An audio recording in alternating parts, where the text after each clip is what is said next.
I just saw an interview with the head of Pfizer, Albert Bourla, who was describing a project in the works. I'm sure it's been in the works for quite some time, where they're developing a fourth shot for this Omicron variant.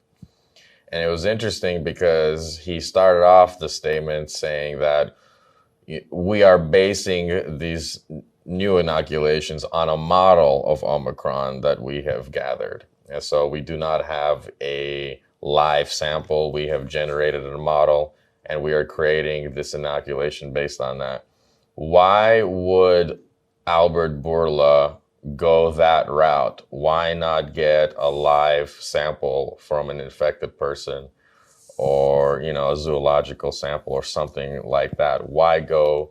Can you explain what are your thoughts, if any, on that?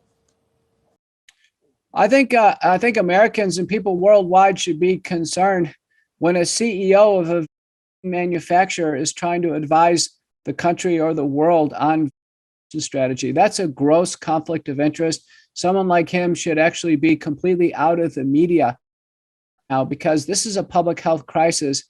I think it's wholly inappropriate for someone who's the CEO of a manufacturing company who has a gross conflict of interest in clinical development to be giving any commentary about changes in the midst of a public health crisis like this.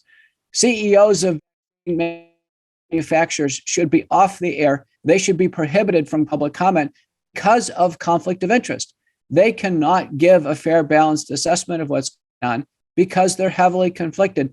The same comments would apply to the CEO of Pfizer and even former FDA chairman Scott Gottlieb, who's commonly commenting on the public health response. These individuals ought to exempt themselves from public comment because of conflict of interest. And I think the press really should hold them accountable. I have no conflict of interest whatsoever.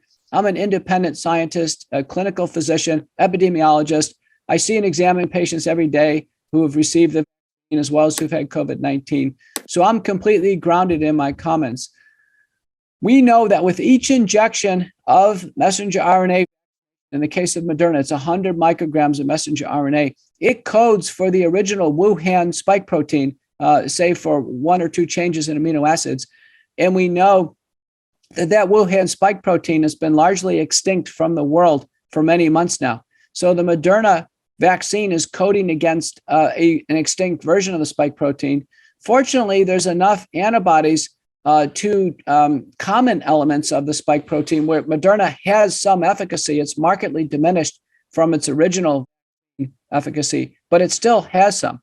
So the Moderna vaccine is not completely useless, but it is markedly diminished. For example, the efficacy out of the Moderna randomized trials was 90% protection against the viral illness, the viral upper respiratory tract illness.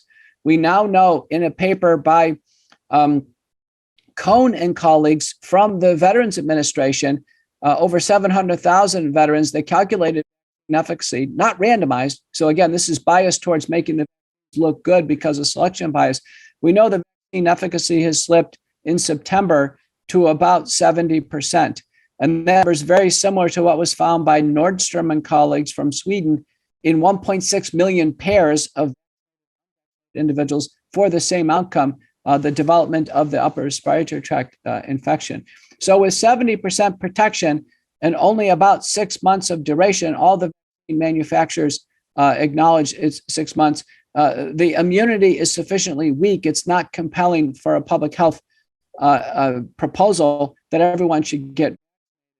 Now, sadly, what happens with each injection, there is a mosaic of cells that take up the genetic material and start producing the spike protein.